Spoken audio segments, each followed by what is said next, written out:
a federal agent. That day, I led my team on a drug bust. The moment I stepped into a room, I almost got taken out by a dealer. I reacted fast and pulled the trigger first. While my team searched the place, Wayne found something strange. Behind a broken wall, there were bodies. At first, we thought it was only 2 hostages, but the more we uncovered, the more we found. The floors and walls were filled with dozens of bodies, all victims of gang wars. The ones behind it were the Sonora cartel. Soon, headquarters called an emergency meeting. A cross-border task force was formed. The leader was a Defense Department agent named Mark. He chose me to join the team. There was someone else. Alejandro, a former undercover agent who once worked close to the cartel. Mark brought him in as our advisor. We arrived at a military base. Right as we entered the city, a convoy of armed police surrounded us. They escorted us straight into a high-security prison. There, they handed over the cartel's third-in-command. On the way back, everyone stayed on high alert. The radio warned us.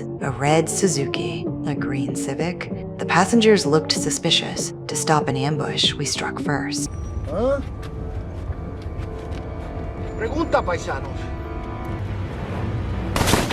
That was when Mark revealed the real mission. 1 in 5 people in the US use drugs. The government had lost control instead of chaos. A new order had to be built. Meanwhile, Alejandro seized a corrupt cop. He used him to get close to the cartel's number 2. Then he slipped inside the Sonora compound. He moved through the estate, taking everyone down. By the time he reached the boss, the kingpin knew the end had come. He only begged for mercy in front of his family. Alejandro pulled the trigger anyway. Days later, I was on my balcony, smoking. Then I heard something inside my apartment. It was him, Alejandro. He handed me a paper to sign. It was proof the mission was legal. Before he left, he broke down his gun piece by piece. He told me I was not a wolf, and this was a land of wolves. As he walked away, I put my gun together. I aimed it right at him. We stared at each other for a long moment. In the end, I lowered my weapon. That was when I realized, at the border, the law is nothing but paper, and it can never stop the darkness.